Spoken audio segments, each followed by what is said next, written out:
Hello बच्चों, तो चलिए देखिए क्लास 12th का इंग्लिश का सप्लीमेंट्री का सेकंड चैप्टर यहाँ पे होने वाला है। डिटेल एक्सप्लेन लेकर यहाँ पे करने वाले हैं, बिल्कुल आसान भाषा में आपको अच्छे तरीके से समझ में आएगा। सेकंड चैप्टर सप्लीमेंट्री का जिसका नाम है द टाइगर किंग, और इसके जो राइटर हैं वो काल्की हैं। तो चैप्टर को कहानी को स्टार्ट करते हैं हिंदी में। और यहाँ पे यह कहानी जो है प्यारे बच्चों, प्रतिबंधपुरम एक स्टेट की होती है, एक राज्य की होती है, जहां पर यह कहानी जो है प्यारे बच्चों, यह आजादी के पहले की कहानी होती है। उस समय जो इंडिया हमारा होता है, भारत जो होता है, आजाद नहीं हुआ होता है। तो यहाँ पे एक राजा के यहाँ एक राजकुमार का एक बच्चे का क्या होता है, क्राउन प्रिंस का जन्म होता है। और जैसा कि रीति रिवाज इसके पहले कस्टम यानी ट्रेडिशन हुआ करता था कि अगर किसी राजा के यहाँ किसी राजकुमार का क्राउन प्रिंस का जन्म होता है तो एस्ट्रोलॉजर्स यानी कि ज्योतिषियों को उसके नामकरण के लिए बुलाया जाता है। कि जैसा कि प्रतिबंधपुरम राज्य में एक राजा के यहाँ एक क्राउन प्रिंस का एक छोटे से लड़के का जन्म होता है, तो ज्योतिषियों को बुलाया जाता है और इनसे कहा जाता है इनकी कुंडली के बारे में आप लोग बताइए, इनका जीवन आगे चल के कैसा होने वाला है। तो ज्योतिषियों को जब बुलाया गया, सभी ज्योतिषी आ गए, उनसे बताने के लिए कहा गया, राजकुमार के बारे में, क्राउन प्रिंस के बारे में बताने के लिए कहा गया। तो उसके बाद फिर क्या होता है प्यारे बच्चों, वहां पे राजकुमार का क्राउन प्रिंस का जन्म हुए मात्र केवल 10 डेज अर्थात 10 ही दिन हुआ था।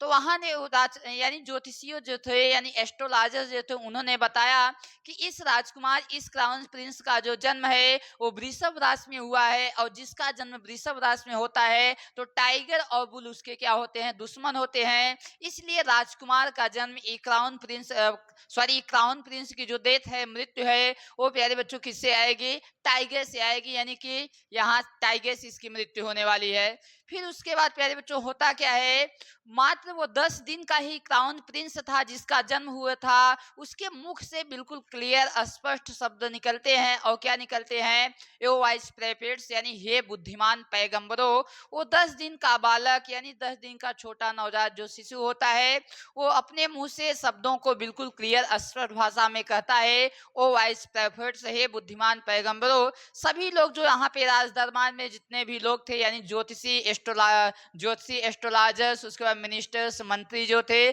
सभी लोग बिल्कुल सरप्राइज आश्चर्यचकित हो जाते हैं कि इतनी तीखी और स्पष्ट आवाज में कौन बोला। इसके बाद फिर उनके द्वारा आवाज आती है कि हे वाइस प्रोफेट से बुद्धिमान पैगंबरों, ये शब्द बोलने वाला मैं ही हूँ, अर्थात एक क्राउन प्रिंस कहता है। तो उसके बाद फिर प्यारे बच्चों क्या होता है, सबको पता हो जाता है कि ये क्राउन प्रिंस की ही आवाज है। मात्र 10 दिन में वो क्या करने वाला होता है, बोलने लगता है। तो उसके बाद फिर प्यारे बच्चों होता क्या है, जब बताते हैं यानी एस्ट्रोलॉजर ज्योतिषियों ने बताया कि आपकी जो डेथ है वो टाइगर से या तो बुल से होगी, लेकिन आपकी जो डेथ है वो टाइगर से होने वाली है। और कौन से टाइगर से होने वाले हैं, 100 टाइगर यानी 100वें टाइगर से होने वाली है।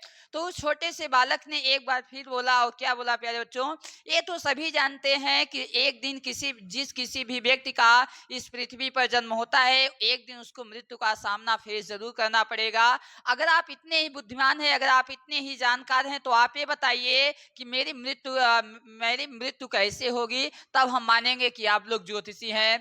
तो उसके बाद ज्योतिषी आगे नहीं बताते हैं। आगे जब नहीं बताते हैं इनकी मृत्यु कैसी होती है, क्योंकि उनको भी डर रहता है। तो राजा के द्वारा और मंत्रियों मिनिस्टर के द्वारा जैसे ही उन्हें फोर्स किया जाता है, विवश किया जाता है, आप बताइए मृत्यु का कारण यानी मृत्यु कैसे होगी। तो उनके द्वारा बताया जाता है कि इनकी मृत्यु समय टाइगर से होगी। और ये क्या कर सकते हैं, उसके बाद तुरंत वो 10 दिन का जो बालक होता है वो कहता है, let be bare the tigers, टाइगरों को क्या कर दो, सावधान कर दो, क्योंकि अब उनकी मैं क्या करने वाला हूँ, शिकार करूंगा आगे जा करके। धीरे धीरे होता क्या है, बालक जो होता है क्राउन प्रिंस जिसका जन्म होता है, प्यारे बच्चों को क्या हो जाता है। तो वहां इसके पहले थोड़ा ये बताया गया कि अगर आपकी ये बात गलत साबित हो जाए तब, तो उसके बाद क्या होता है, तो एस्ट्रोलॉजर मुख्य ज्योतिषी ने कहा, अगर ये मेरी बात गलत हो गई तो मैं अपनी पूरी ज्योतिषी की किताबें फाड़ दूंगा, सेट द फायर, उसमें आग लगा दूंगा, और मेरी जो तप्त है, जो चोटी है, मैं इसको क्या कर लूंगा, कटवा लूंगा, और मैं एक LIC एजेंट बन जाऊंगा। उसके बाद इतना कहने के बाद वहां पे क्या हो जाते हैं, ज्योतिषी चले जाते हैं। फिर जैसे ही क्राउन प्रिंस 20 वर्ष का हो जाता है, 20 ईयर्स ओल्ड 20 वर्ष का होता है, तो उसे उत्तराधिकारी बना दिया जाता है, यानी अब वह राजा का कार्य करने लगता है प्रतिबंधपुरम स्टेट का। तो फिर उसके बाद क्या होता है, वह शिकार करना स्टार्ट कर देता है, क्योंकि ज्योतिषी ने बताया था कि आपकी 100 में टाइगर से 100 टाइगर से आपकी मृत्यु हो जाएगी। तो धीरे धीरे वह क्या करता है, शिकार करना, हंटिंग करना स्टार्ट कर देता है। With in 10 years the king of the Pratibandapuram state has killed 70 tigers. 10 वर्षों के अंदर प्रतिबंधपुरम के जो राजा थे वहां पे उन्होंने कितने 70 टाइगर को क्या कर दिया, 70 टाइगर्स को मौत के घाट उतार दिया, यानी उनको मार दिया। फिर इसके आगे की कहानी क्या होती है प्यारे बच्चों, आगे की कहानी क्या होती है कि एक बार की बात है, एक ब्रिटिश हाई रैंकिंग ऑफिसर, एक अंग्रेज हाई रैंक उच्च अधिकारी वहां पे शिकार करने के लिए प्रतिबंधपुरम के स्टेट में आता है। तो वह क्या होता है, ब्रिटिश जो ऑफिसर आता है प्यारे बच्चों, वह टाइगर को मार करके और अपने बंदूक को सामने लेकर फोटोग्राफी कराने के लिए फोटो खिंचवाने के लिए बहुत ज्यादा वो शौकीन था, पांडव था। तो राजा को जैसे ये बात पर पता चली कि कोई ब्रिटिश ऑफिसर हाई रैंकिंग आया हुआ है प्रतिबंधपुरम के स्टेट में टाइगर्स का शिकार करने के लिए, तो उन्होंने क्या किया, उसको अनुमति देने से मना कर दिया कि आप यहाँ पे शिकार नहीं कर सकते हैं। अगर आपको चाहिए तो मैं आपके लिए कोई अन्य शिकार के लिए शिकार का मैनेज करा सकता हूँ। जैसे आप चूहों के शिकार पे जा सकते हैं, सुअर के शिकार पे जा सकते हैं, और यहाँ तक के लिए मैं आपके लिए मच्छरों के शिकार के लिए भी व्यवस्था करा सकता हूँ, अरेंज करा सकता हूँ। इतना कहने के बाद में प्यारे बच्चों क्या होता है कि कलकत्ता की फेमस ज्वेलरी शॉप में क्या किया, वो ब्रिटिश जो ऑफिसर था, अंग्रेज अधिकारी नहीं मान रहा था, तो राजा ने किया क्या, उसकी पत्नी को इम्प्रेस करने का तरीका ढूंढा। तो एक कलकत्ता में एक फेमस ज्वेलरी की यानी आभूषण की दुकान थी प्यारे बच्चों, तो वहां से राजा ने टेलीग्राम तार भेजा, मैसेज भेजा कि आप अपने दुकान की जितने भी है 50 अलग अलग सैंपल्स की मुझे डायमंड रिंग्स भेजिए।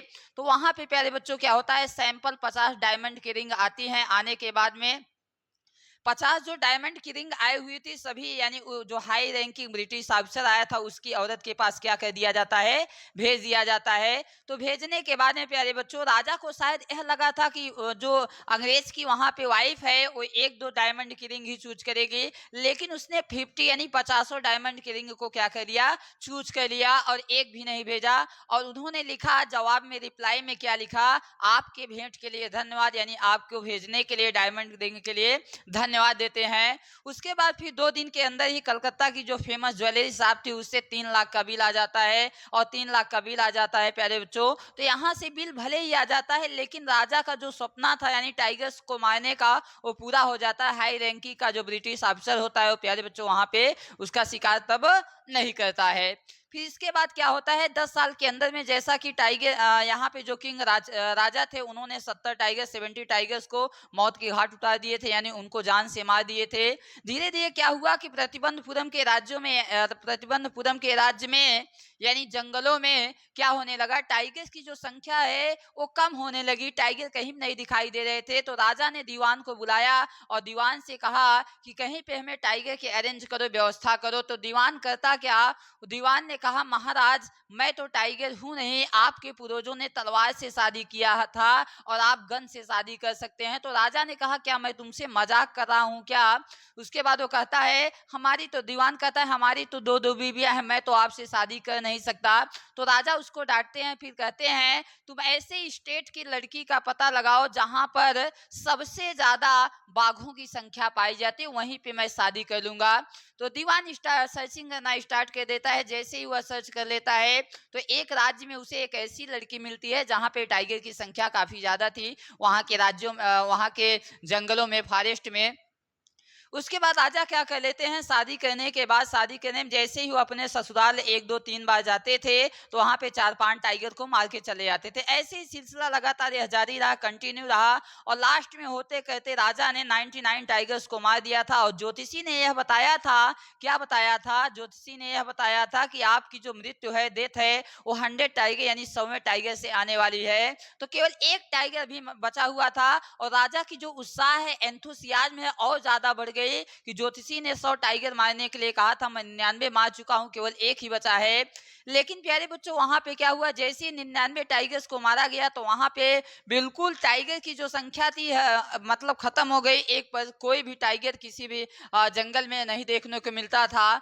तो वहां पे जैसे ही टाइगर नहीं देखने को मिलता था तो किया क्या गया प्यारे बच्चों, वहां पे दीवान के द्वारा क्या किया जाता है, मद्रास अर्थात चेन्नई के एक पार्क से एक टाइगर को रात को दीवान के द्वारा उसके पत्नी के द्वारा लाया जाता है गाड़ी में। और लाने के बाद में रात में ही दीवान और उसकी पत्नी ले जाकर के उस टाइगर को जंगल में क्या कर देते हैं, छोड़ देते हैं।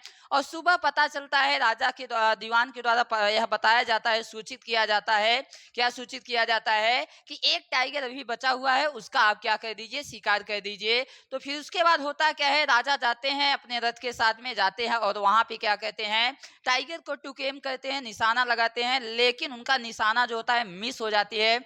उनकी जो बुलेट होती है, बंदूक की गोली मिस हो जाती है, उसके कान के बगल से होकर के निकल जाती है। और टाइगर उसके आवाज से क्या हो जाता है, बेहोश हो जाता है। और बेहोश होकर वहीं जमीन पे गिर जाता है। और सीधे राजा तुरंत सोचते हैं हमने इसको मार लिया और चले जाते हैं। लेकिन कुछ देर के बाद जब वहां पे उनके जो नौके थे, गांव वाले जो थे, जाकर के जब पास में देखते हैं तो टाइगर क्या होता है, जिंदा होता है। तो उनमें से एक नौकर क्या करता है, कुछ दूरी से टुक एम निशाना लगाने के बाद टाइगर को मार देता है। मारने के बाद जुलूस निकाल करके गांव से लेकर राजमहल तक यानी राजा के घर तक ले जाया गया। लेकिन असलियत यह थी प्यारे बच्चों कि यहाँ पे टाइगर्स को राजा के द्वारा नहीं मारा गया। असल में जो राजा थे, किंग थे, उन्होंने तो केवल 99 टाइगर्स को ही मारे थे, वो तो सर्वेंट के द्वारा मारा गया था। तो ऐसे ही होता गया, सब जुलूस निकाल के गया, वहां पर उसको दफनाया गया, बढ़िया एक स्थान बना दिया गया उस टाइगर के लिए, क्योंकि राजा ने सोचा कि मैं 100वें टाइगर को 100 टाइगर को किल कर दिया हूँ, मार दिया हूँ। फिर इसके बाद राजा के बेटे का तीसरा जन्मदिन आता है, बर्थडे आ जाता है। और राजा सोचते हैं कि मैं अपने बेटे को कोई एक गिफ्ट, प्रेशियस गिफ्ट करूं। तो जैसे ही वह प्रतिबंधपुरम के मार्केट में जाते हैं तो एक दुकान पे पहुंचते हैं। तो एक अनस्किल्ड कारपेंटर, एक कुशल बढ़ई के यहाँ जाते हैं। तो एक लकड़ी का टाइगर वह बनाया हुआ होता है, जिसके सरफेस पे, जिसके सतह पे नुकीले नुकीले कांटे नुमा संरचना निकली हुई थी, जिसकी कीमत मात्र प्राइस जिसकी 9 पैसे थी। लेकिन उसने सोचा, कारपेंटर ने सोचा, यदि मैं इसकी कीमत कम बताऊंगा तो राजा के द्वारा मुझे सजा दे दिया जाएगा। फिर उसके बाद होता क्या है प्यारे बच्चों, यहाँ पे वह उसकी कीमत 300 बताता है। इतना बताने के बाद राजा उसे खरीद लेते हैं। खरीदने के बाद अपने बेटे को क्या कर देते हैं, गिफ्ट कर देते हैं। और आते हैं घर पे, अपने बेटे के साथ खेल रहे हैं। खेल रहे होते हैं, उनके लेफ्ट आर्म में, जो उनके बॉडी पे यानी टाइगर के जो बॉडी पे, वहां पे नुकीला संरचना निकला हुआ था, उनके क्या होता है, लेफ्ट हैंड में क्या चुभ जाता है। और चुभने के बाद उस संरचना को अपने राइट हैंड से निकाल देते हैं। लेकिन कुछ दिनों के बाद उनके हाथ में क्या हो जाता है, इन्फेक्शन फैल जाता है। और इन्फेक्शन फैलने के बाद मद्रास के 3 प्रमुख व अच्छे अच्छे जो सर्जन हैं उनसे बुलाए जाते हैं और ऑपरेशन किया जाता है। अंदर जैसे ही ऑपरेशन थिएटर के लिए ले जाया जाता है तो ऑपरेशन होने के बाद में डॉक्टर बाहर निकलते हैं, तीनों सर्जन, और बोलते हैं ऑपरेशन सक्सेसफुल। और राजा की जो है क्या हो गई, डेथ हो गई, मृत्यु हो गई। तो यहीं से चैप्टर क्या हो जाता है प्यारे बच्चों, फिनिश हो जाता है, एंड हो जाता है। ऐसे ही डिटेल एक्सप्लेन में हिंदी समरी वीडियो जानने के लिए हमारे चैनल को लाइक शेयर सब्सक्राइब जरूर करिए। मिलते हैं नेक्स्ट वीडियो में।